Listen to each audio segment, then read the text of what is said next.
Hello students, good morning. I am Vatika Sinha. Welcome to Vatika English classes. कल के जो videos आए थे वो आए थे क्लास 10th के 4th chapter first flight book से लिया हुआ from the diary of Anne Frank. I hope आपको वीडियो पसंद आए होंगे और हेल्पफुल रहे होंगे। उसके लिंक मैं नीचे मेंशन कर दूंगी अगर आपने अब तक नहीं चेकआउट किया है तो। ये बहुत इंटरेस्टिंग स्टोरी है, इंटरेस्टिंग इन द सेंस कि इसे आप बहुत बार सुनते हैं। क्लास 10th में ही नहीं, क्लास के लिए ही चैप्टर नहीं बना है, बल्कि इस चैप्टर को आप एक डायरी से एक्सट्रैक्ट करते हो, एक डायरी से उसे निकाल के आप एक सेशन के रूप में इसे कन्वर्ट करते हो। तो ये आपके लाइफ लॉन्ग के लिए एक स्टोरी के तौर पे या इम्पैक्टफुल जर्नी के तौर पे आप इसे देख सकते हैं। आइए आज स्टार्ट करते हैं। सेकेंड पार्ट है ये इसका। Dearest Kitty, our entire class is quaking in its boots. The reason, of course, is the forthcoming meeting in which the teachers decide who will move up to the next form and who will be kept back. Half the class is making bets. Gian and I laugh ourselves silly at the two boys behind us, Cian and Jacques, who have staked their entire holiday savings on their bet.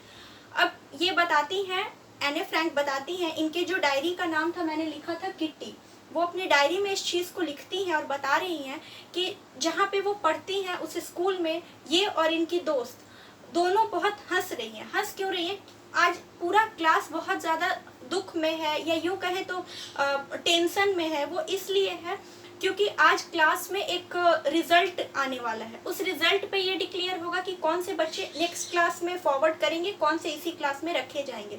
और दो दोस्त के बारे में ये बता रही हैं, जो दोनों लड़के इनके पीछे बैठे हैं उनके बारे में ये बता रही हैं। वो दोनों अपने आप में बेट कर रहे हैं। बेट का मतलब होता है लगा रहे हैं, वो सट्टा लगाना कहते हैं जिसे, या फिर आप यूँ कहें चैलेंज लगाना कहते हैं कि कौन जीतेगा कौन नहीं जीतेगा, कौन आगे जाएगा कौन आगे नहीं जाएगा। इन सब पे जो डायलेमा रहता है उसको कहा जाता है।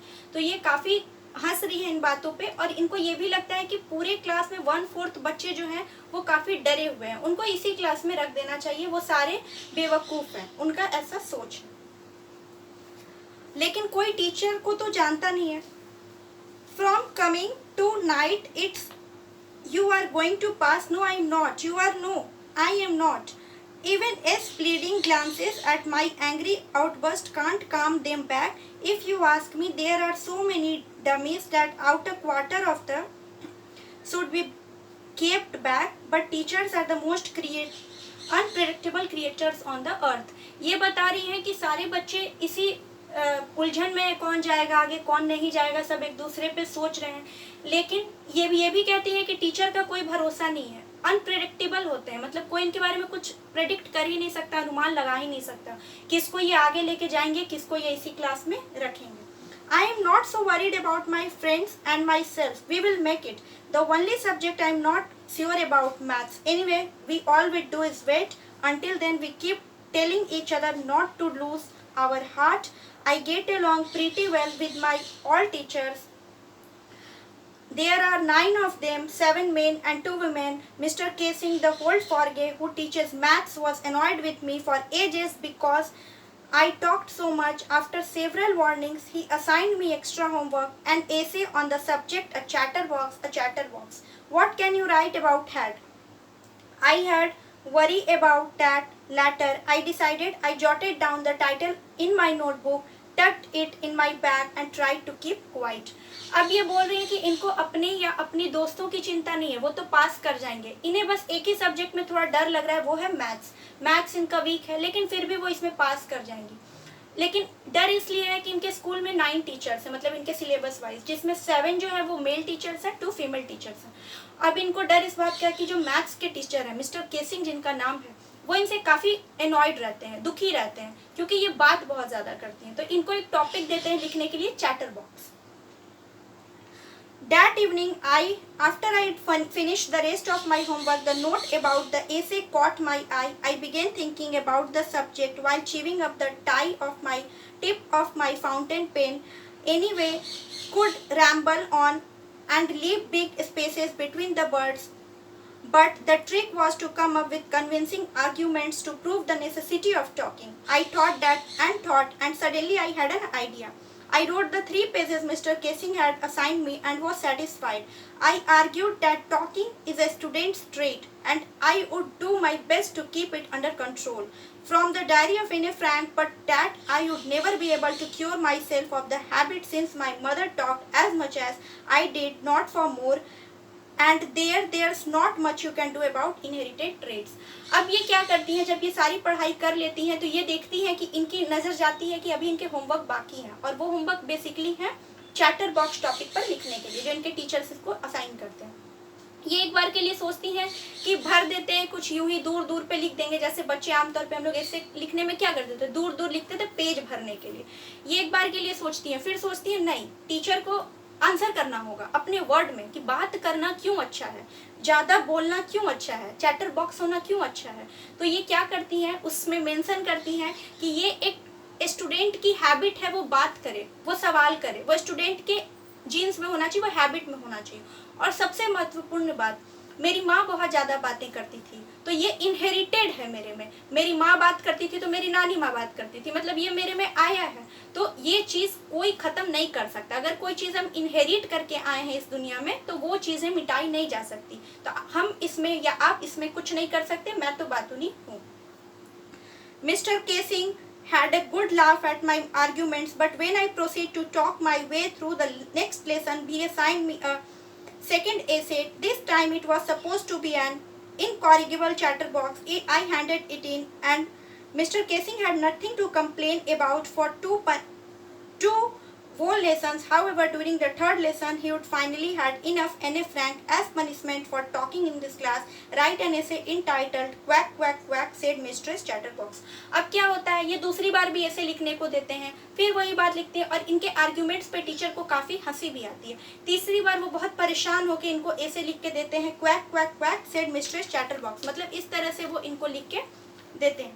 The class roared. I had to laugh too, though I'd nearly exhausted my ingenuity on the topics of chatterboxes. It was time to come up with something else, something original. My friend Sane, who's good at poetry, offered me to help and write the essay from beginning to end in verse, and I jumped for joy. Mr. Casing was trying to play a joke on me with his ridiculous subject, but I'd make sure the joke was on him. क्या होता है कि इनकी एक friend रहती है जो कि पोइट्री में काफ़ी अच्छी रहती है, तो ये उनसे मदद लेती है, इनकी दोस्त इनकी मदद करती हैं और ये सोचती है कि कुछ ऐसा लिखेंगे, कुछ ऐसा लिख के ले जाएंगे कि मेरा जो अब तक मजाक उड़ता है बातूनी होने पे, वो टीचर पे ही चला जाए, टीचर का मजाक उड़ जाए. और ये काफ़ी दिमाग से कुछ आर्ग्यूमेंट अपने मन में तैयार कर रही होती है लिखने के लिए चैटर बॉक्स टॉपिक पर. I had finished my poem and it was beautiful. It was about a mother duck and a father swan with the 3 baby ducklings who were beaten to death by the father because they quacked too much. अभी एक story लिखती हैं जिसमें वो mention करती हैं एक beautiful बहुत अच्छे लोगों के बारे में, लोग नहीं, एक बर्ड के बारे में, जिसमें वो बताती है मदर डक, जो डक है वो माँ है, जो फादर है वो स्वान है. वो अपने तीनों बच्चों को बहुत मारता है, इसलिए क्योंकि वो बच्चे हमेशा क्वैक क्वैक करते रहते हैं, इसलिए.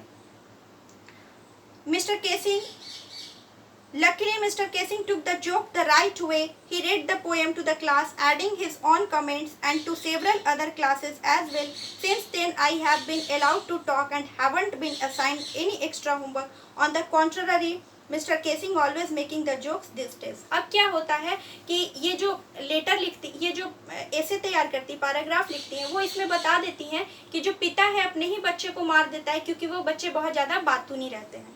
तो ये इसमें हिंट करती हैं कि आपकी वजह से जो स्टूडेंट्स हैं वो मारे जा रहे हैं या स्टूडेंट्स को दबाया जाता है, सप्रेस किया जा रहा है क्योंकि वो बातूनी है. तो ये एक ख़राब आदत तो है नहीं. मिस्टर केसिंग को ये बातें इतनी टच कर जाती है, इतना ज़्यादा वो इस चीज़ को महसूस कर पाते हैं कि सही बात है, वो एने को हमेशा डांटते हैं या उनका मजाक उड़वाते हैं क्लास में, तो ये अच्छी चीज़ नहीं है. और मिस्टर केसिंग अलाउ कर देते हैं एने को कि वो क्लास में बात कर सकती हैं और अपनी बातें वो सामने रख सकती हैं. ये बहुत अच्छा वे था कि बिना किसी को जवाब दिए, बिना किसी को कुछ बोले हुए अपनी बातों को प्रस्तुत कर पाना. वर्ड्स के थ्रू, ये खेल के वर्ड्स से प्ले करके उनको अच्छे तरह से कन्विंस कर पाती हूँ. ये स्टोरी यहीं तक था, part first. Then part second, जिसमें इन्होंने पूरे जर्नी को बताया है. और ये एक स्टोरी को कहाँ मेंशन किया, एक डायरी में, जिस डायरी का नाम है किट्टी. आप इसे जरूर याद रखिएगा. आई होप आपको मेरे वीडियो पसंद आए होंगे, मेरी बात समझ आई होगी। अगर वीडियो पसंद आया हो तो इसे लाइक करें, शेयर करें फैमिली फ्रेंड्स ग्रुप में, सब्सक्राइब करें, बेल आइकन पर क्लिक ज़रूर कर दें ताकि मेरे अपडेटेड वीडियोस टाइमली आप तक पहुंच सके। मैं मिलती हूँ आपको मेरे नेक्स्ट वीडियो में। Thank you so much.